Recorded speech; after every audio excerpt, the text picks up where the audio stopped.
Hi, my name is Frank. It's Friday. Let's talk music and open the mail.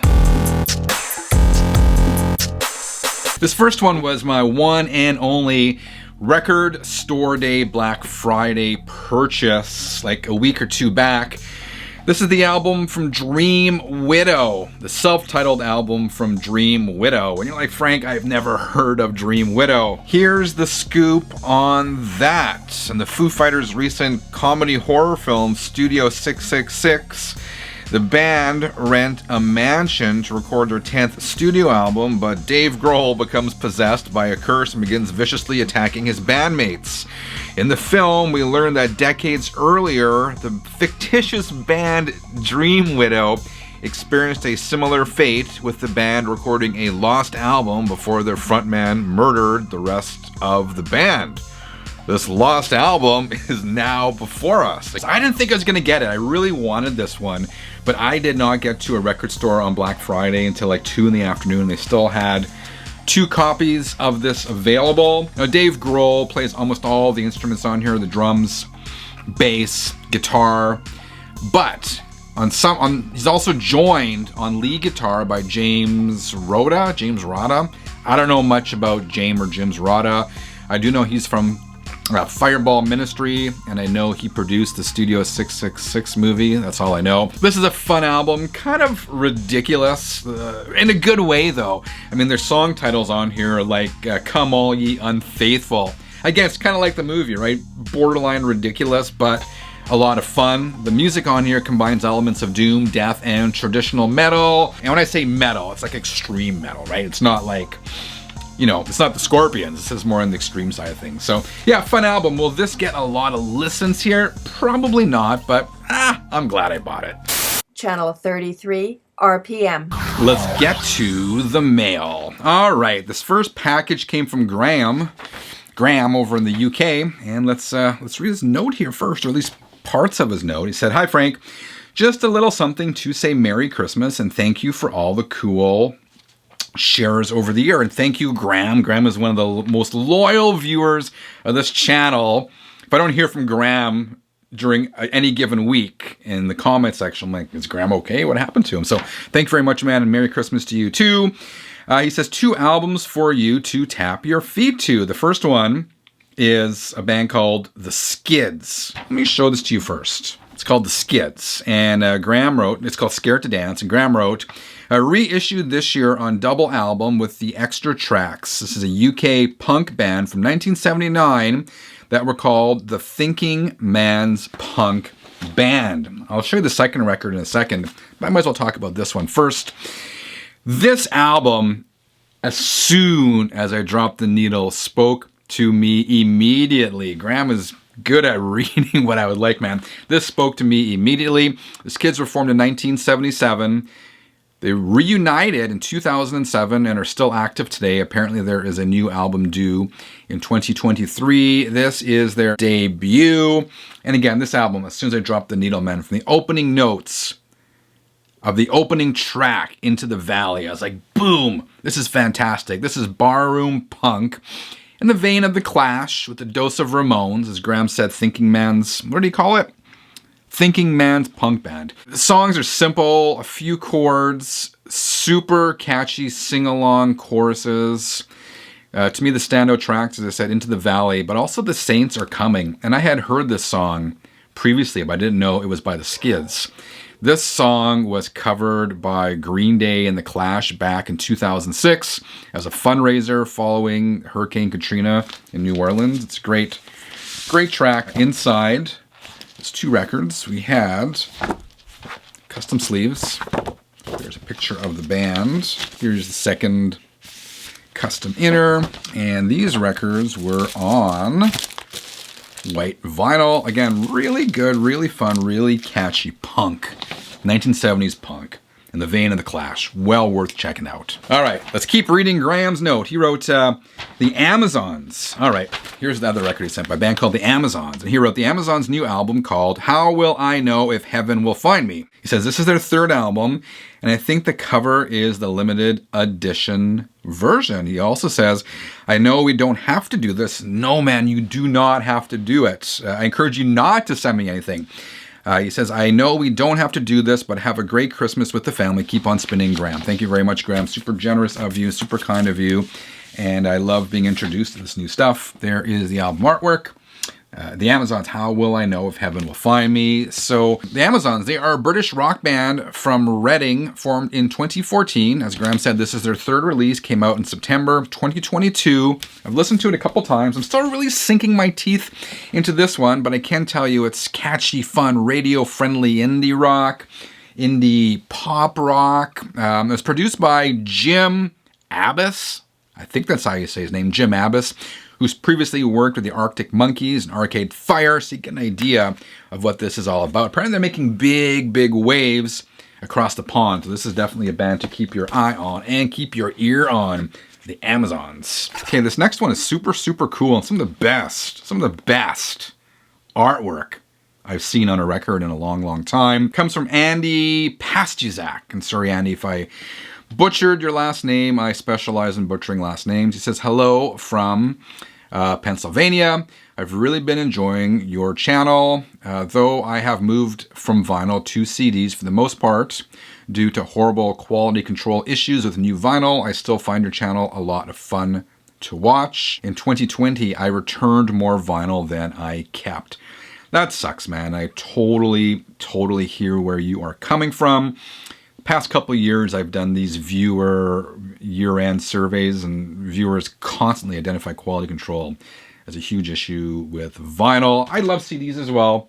You don't have to be a vinyl guy, as Andy said, to watch this channel. It's all about the music. Ultimately, to me, format is secondary. It's all about the music. He says, since I am Ukrainian, you can consider it an early St. Nicholas Day present.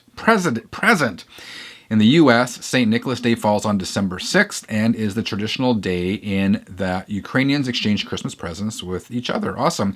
Well, Andy, happy St. Nicholas Day to you as well. So I sent you something that hopefully is outside your wheelhouse and you don't already have it. You'd expressed an interest in jazz music in some of your videos. I sent you a copy of the Cowboy Bebop soundtrack. This is a 2-record set filled with jazz music from the Japanese anime series Cowboy Bebop. The packaging is really quite stunning, that it is. If you already have this, I don't. Hopefully this will be a new color variety. This is a vinyl-only release from Milan Records. The Cowboy Bebop CDs have long been out of print, so if you want reasonably priced physical media of songs from the show, this is the only way to get it. Most of the music is instrumental, but the songs that do have vocals are in English. All right, awesome. Andy, thank you. Thank you for thinking of me, and as I said, I'll talk about this music in a second. I always take notes when I'm listening to this stuff. So as I said, I have something semi-intelligent to say. Check out this artwork. Don't know a lot about anime. I did not have this record, but that visually, the packaging on here is stunning. And that continues in the gatefold as you see there. But doesn't end there. The inserts are also fantastic. I'm actually going to show this to one of my daughters as well because she loves anime art. She draws that kind of stuff too. So that is very cool. And the records, you know, I've said before, I'm not a big colored vinyl guy unless it fits the overall aesthetic or the overall design of the album covers. And this certainly does. This all goes so well hand in hand with the colored vinyl and everything else. Visually stunning. The music, I'd never heard this. It's actually really, really good. So the music is by this band, or this project, dubbed Seatbelts. And that's a Japanese band led by composer and instrumentalist Yoko Kanno. The band was assembled by Yoko in 1998 to perform the soundtrack for this anime series. There were only 26 episodes in the series. The show was set in the year 2071 and it follows the lives of a traveling bounty hunting crew aboard a spaceship, the Bebop. Some of you are probably going, man, Frank, I can't believe you haven't heard of the show. I haven't. The music, it's mainly jazz, but there's also elements of rock, electronica, funk, blues. You can think of this as the soundtrack to the TV series or as a standalone collection of songs. Not having seen the show, I fall into the latter category. On that basis alone, I would say this is an enjoyable, fun listen, a bit eclectic at times, but I like eclectic. And as Andy said, it's mostly instrumentals, but there are some vocals all really, really done. Fantastic musicianship. I mean, it's so good. I love the sultry vocal jazz of the track Diamonds, and I can't say thank you enough for introducing me to this. It's very cool and something I would not have heard otherwise. So Cowboy Bebop by the band Seatbelts from Andy from the USA by way of Ukraine. Thanks very much, my friend. Happy St. Nicholas Day to you once again. Cheers, man. So much good stuff this week. I got this email from Derek, and he wrote, "How's it going, man? Love the channel, and I've been a subscriber for a few years now. I'd like to send you a favorite album of mine. Feel free to review it if you like, but mainly I just wanted to share some favorite music with you. I think you'll enjoy it. It's produced by Steve Albini. That's your side of the street." Yeah, it definitely is. Derek, thank you so much for introducing me to this band. Band is called The Wedding Present. This record is called Sea Monsters. This is 90s alt rock out of the UK. It's done really well. There's the artwork. It's a gatefold. There's the back. These are heavy weight albums. I've already put them in MoFi sleeves like I tend to do. Heavyweight vinyl. Really, really nice pressing. Hold on a second. The cat's trying to get my attention. Right back. I lost where I was. My cat's gotten smart. When she's hungry to get my attention, she doesn't just come around meowing. She starts scratching the carpet because she knows that gets her attention right away. So she was scratching the carpet. I ran upstairs, fed her, and let's talk about music some more. This Friday night, some Diet Pepsi. Cheers. This reminds me of the bands. This is total 90s alt rock, which makes sense because this album was released in 1991.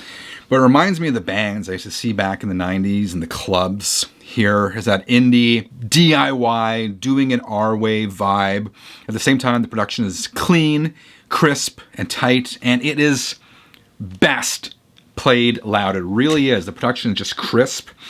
It is not overly compressed, and it sounds really, really good loud. Derek told me it would, and he was absolutely right. If you haven't heard The Wedding Present, this is their third album. It was recorded by sound engineer Steve Albini at a studio in Cannon Falls in Minnesota, near the Twin Cities. Apparently, Steve Albini, he dislikes being called a producer. He is the king of underground rock. He's engineered tons of albums, Nirvana's In Utero. He's worked with the Pixies, the Breeders, the Jesus Lizard, PJ Harvey. This album was released the same year as Nevermind. The same general style of music, maybe not quite as accessible. These guys remain relatively obscure. The album is full of angst, anger, and guitar feedback. Sounds very live and raw, but also deliberate. They struck a good balance. The opening track, Dalliance, that's probably my favorite. Great dynamics in that song, which seems to be lost nowadays as I went back to that whole thing of albums being overly compressed and everything is the same volume. There's just good dynamics and you're loud, quiet, right? That was a grunge/alternative thing as well, right? Loud parts, quiet parts, but these guys really, really good at it. This album at first apparently wasn't well received by the music press, but it has aged well and is now considered a classic of its time. This is the 30th anniversary edition. Record 1 is the original record. Record 2 is 3 of their EPs compiled on one disc, as well as a live BBC broadcast. Songs on the second record have a slightly different feel than the first, but it's all good. It also came with a compact disc. It's a clean, quiet pressing, as I said. Sounds really good. A must-have for fans of 90s alt rock. Derek, thank you for introducing me to this. I'm digging it, man. Sea Monsters. What records have you picked up lately? What do you recommend? Let us know in the comments below. Thank you for watching. I'll be back again on Sunday. Until then, keep on spinning.